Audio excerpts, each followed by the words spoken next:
Hello, everybody, and welcome to the academic room where lecturers share their best practices about teaching.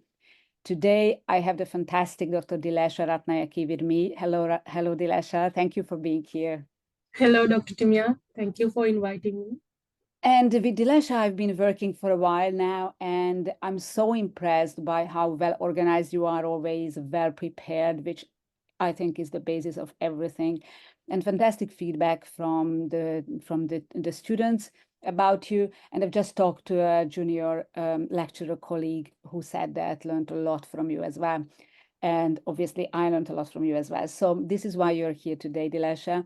And I just really would like to pick your brains about all the practical tips that you do when teaching.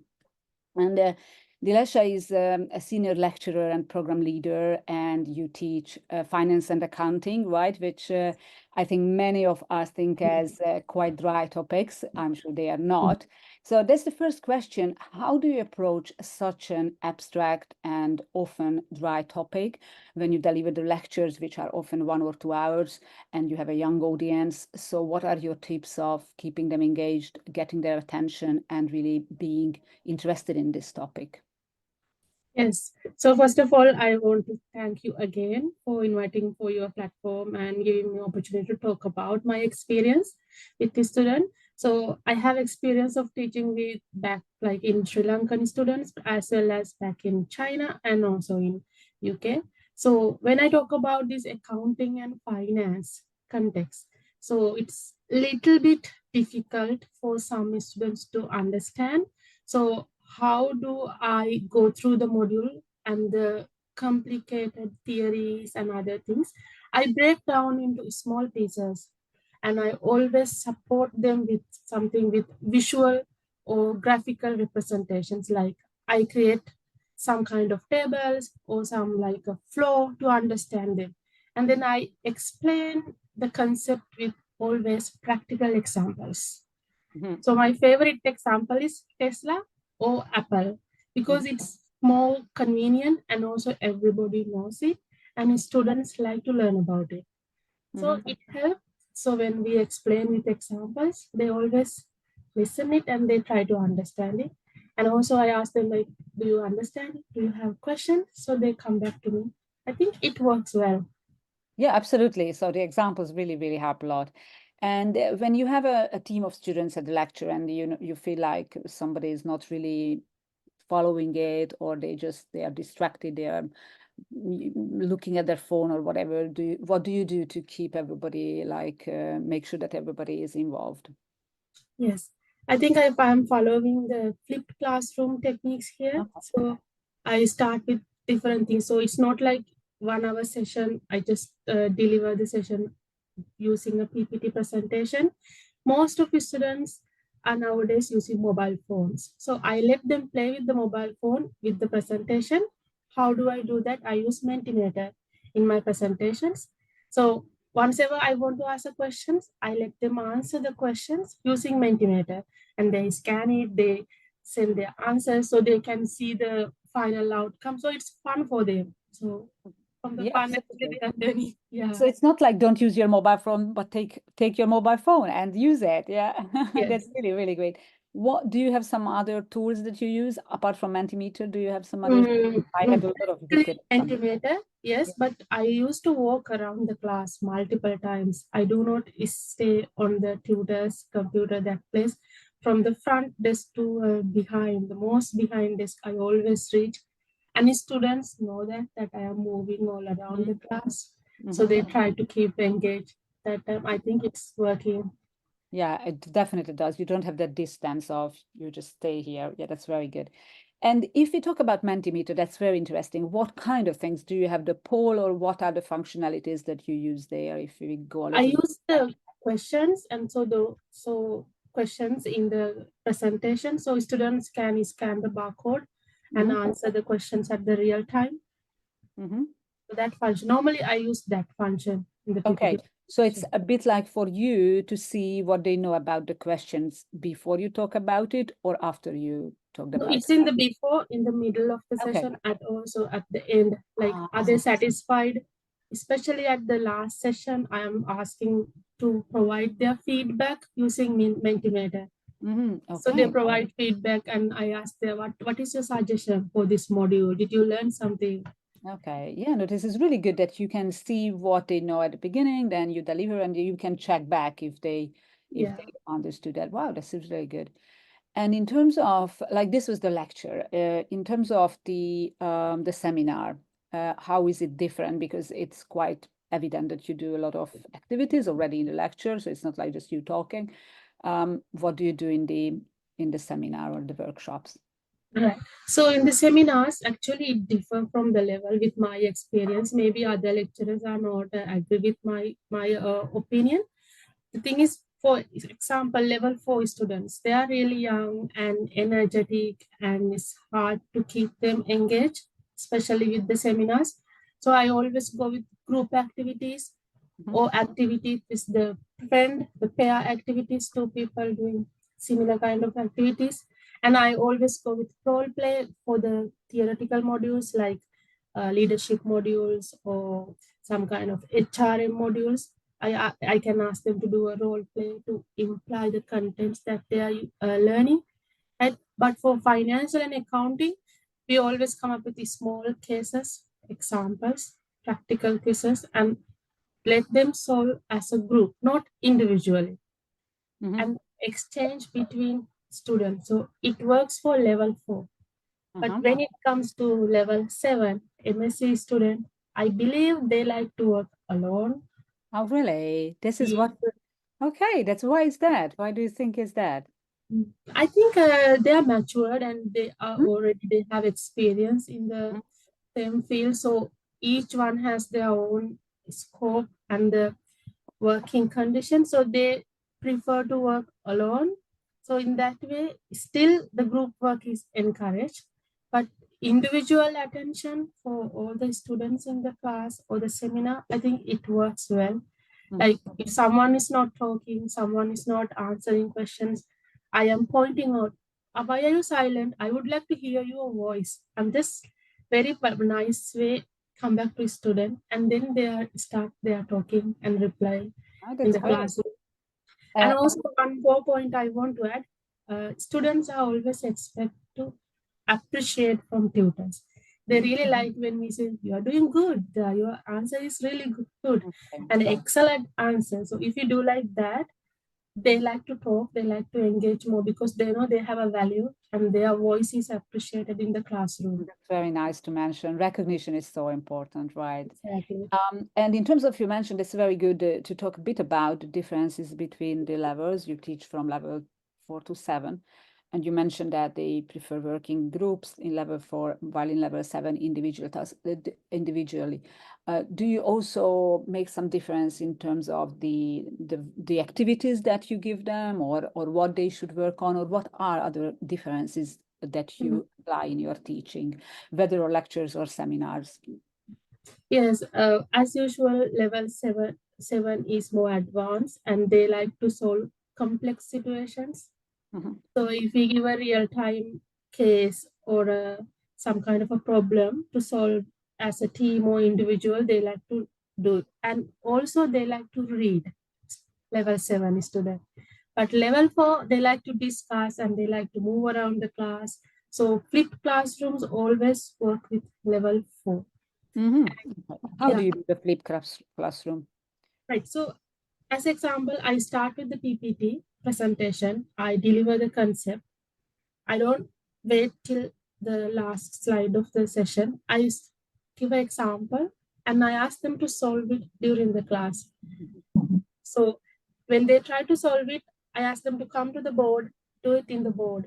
Because financial and accounting, a lot of calculation, Yes, exercise. no. So they Yeah, like to. yeah, yeah. No, no, this is brilliant. But at this point, I have to ask, I mean, it's a group work, and you said that it's level 4. How do you manage when not everybody is involved, or it's just two students from the group who really push forward, or somebody doesn't want to come forward to present? What do you do in this case? How do you make sure that everyone is involved? It's really hard actually. Sometimes we will face like many conflicts with the group work, especially now I'm delivering one module for master students and I'm facing several conflicts within the group. So first thing is discussing with them individually. The case from one student to other one is different. Sometimes they don't like the team members. So at that time, we have to change the team. You know, you have more experience about teamwork, with the marketing examples, right? So the same thing here. Yeah, I But the know. thing, It's not easy. yeah, it's not easy at all. Yeah. And different backgrounds and the different And levels. talk to them individually and then try Yeah, to understand what doesn't work. And probably they also appreciate that. But it's a very good tip, actually.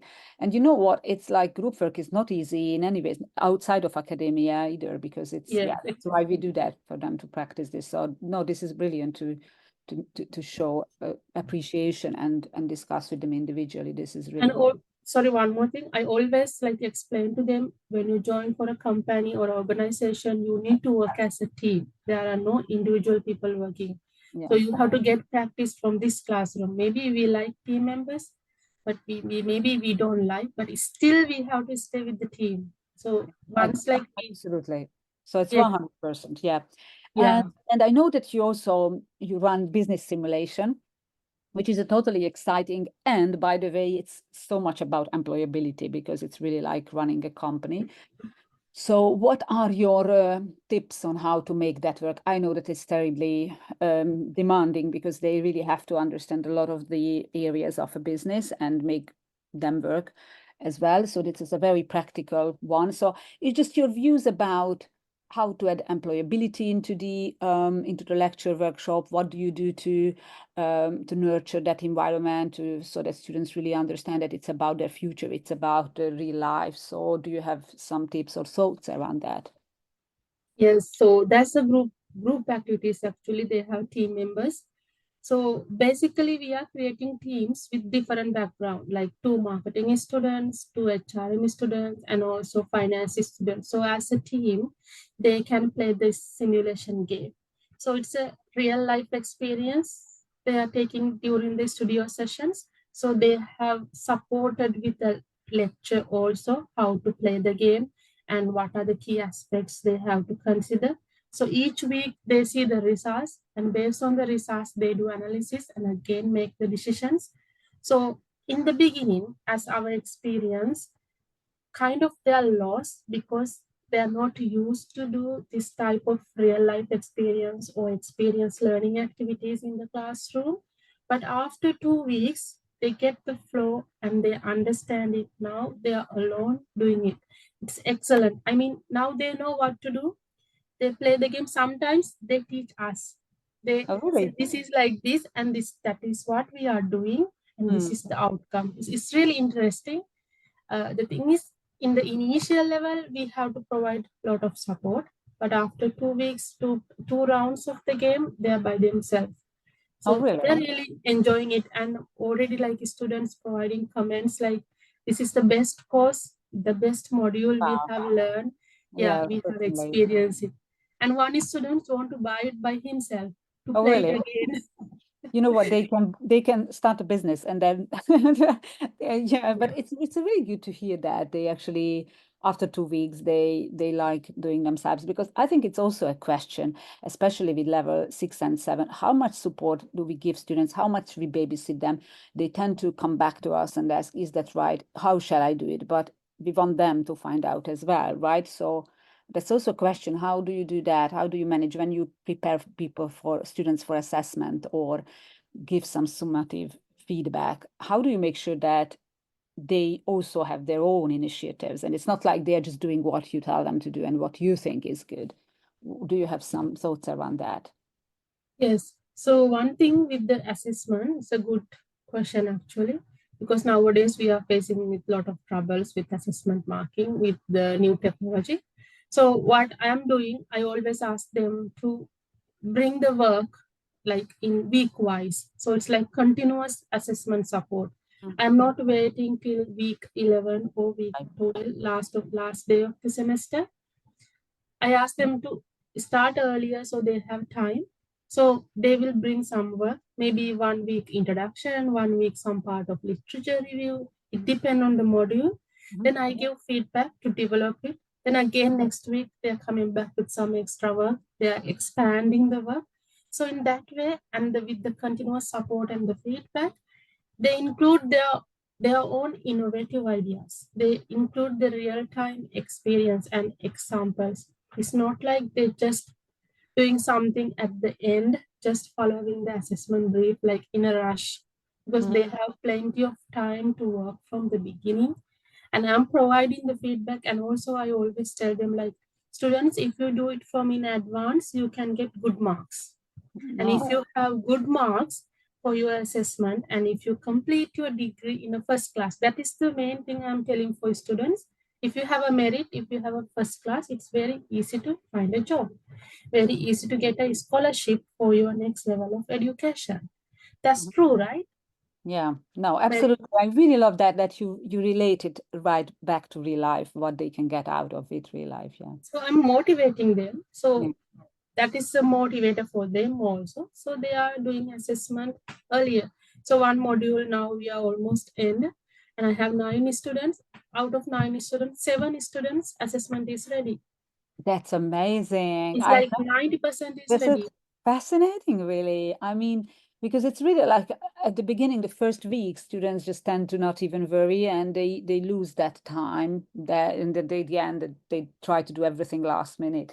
Wow, that's fascinating. And what do you do with those two? What do you do with those who don't are not Yeah, engaged? one student, he is attending, not regularly attending, but still I'm keep pushing him. So I'm expecting we have 2 more weeks. So he will bring something to me. Mm. Other students never attend any class. Yeah, So sometimes we cannot do anything. And you do this assessment review apart from delivering the new lectures, so set aside some time to review their yes, assessment, right? sometimes I do it at my own time. I know if someone will not accept that one, but Yeah. sometimes during the seminar hours, so when students are engaging with activities, I have time. So I just go through the assessment during the class, and I ask them to come here, and individually I give feedback. Oh, Especially wow. there's a Really good. module called hospitality management. You are aware about that, LD7, that one. Yeah, So no, this is really great. This is really great. yeah. And I know that you're also very good with the dissertation supervision. More an individual task and their research task. So do you have some really good tips on or practical tips on how to have them there? To a lot of times they struggle with finding the topic and all these things. So just to talk a little bit about that as well. It's also an important part of a lecturer's life and the student's life. I think first thing is let the students to do what they like rather than giving a topic as a supervisor. Then they are lost, like they don't know what they are doing. It's better we come from student side. Okay, what do you want to do? Okay, this is the area you want to touch. Let's change the topic like this. And then we modify the topic. So they like to do something and they will start working on the dissertation.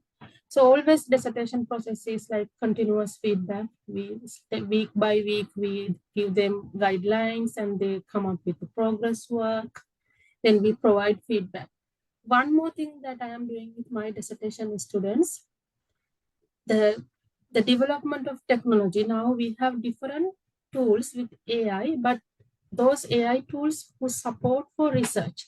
One example, ResearchRabbit. Mm-hmm. ResearchRabbit.com, that is an AI. It will summarize all the papers, previous studies into together like a matrix. Mm-hmm. So if we give some keywords, maybe at once we can find 3,000 papers related to that topic, and then we can download a summary for Excel sheet. Mm-hmm. So it will help them to develop their literature review. Great. And, Amazing. That's and it great. will help them to develop their citations.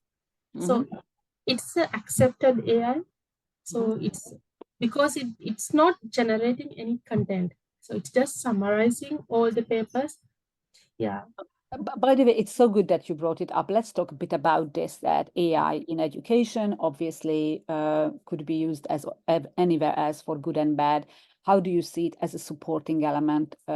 This one is a very good example, but are there any other ways where you see it as supporting and you encourage students use it? I am encouraging students to use ResearchRabbit, but some other AI tools like ChatGPT and Jenny, Copilot, I'm not encouraging. What I'm telling them is if you can use it to get an idea, right? Get the knowledge, but not to generate content. So that's my sentence always. You can use AI, but not to generate content. One disadvantage with using AI is your content is not focused on your assessment brief. And your examples are not real life examples most of the time. So you are not providing depth analysis for your assessment. There is no any depth analysis, just some kind of general things. And most of the time citations are fake. So I am always telling them you can take your own responsibility. You can use AI. If you come up with the same content, the outcome is not as you expected. No, that's really brilliant. Yeah, that's true. So, Dilesha, you have a very good overview over a few countries where you were teaching, and also you can look back now on a few years. Have you seen any changes or trends changing? How students have changed, or technology, or teaching? Have you seen any of those trends now looking back? Yes, if I talk about countries, those three countries I have teach three different education systems. So the UK education system is more open and assignment based. So similarly, other two countries, China and Sri Lanka, like I mean South Asian countries, education system is exam based. Okay, so oral exams or Yeah, more or less all the time exams. So closed book exams, not even open book. So the way students study and it's totally different. I can feel it and I can notice it. But in terms of UK education, this is more practical. It's really easy to adopt with the environment, as you mentioned, employability. So this is more practical, and the with the development of technology, students are misusing it mostly. And we should agree with that, right? So they are not getting the real advantage of these modules and the contents and the activities. yeah, But yeah. still, I think this is totally different. But teaching styles and the flipped classroom methods and even the assessments are totally different. Yeah, that's interesting. Environment also different. Yes. Yeah, and obviously a big change is like is having this technology now, or probably also students, as you mentioned, probably they don't get the attention as long as probably earlier. And yeah, an interesting thing, how do you keep yourself updated? What are the resources you do? And I know that you prepare a lot. So what are how do you prepare? How do you keep yourself updated with all the trends? Yeah. So I think if I define myself, I'm a traditional lecturer. I always prepare in advance, especially during the weekends. So I read the textbooks, I read additional things, and I do research. So far, I think I have more than 15 publications and more than 300 citations.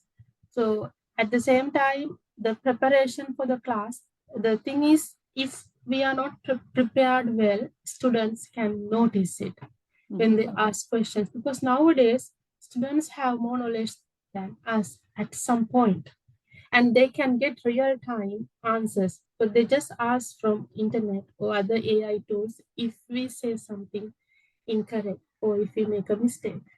So key thing is, I think, the preparation for the class, and it's not just reading the slides.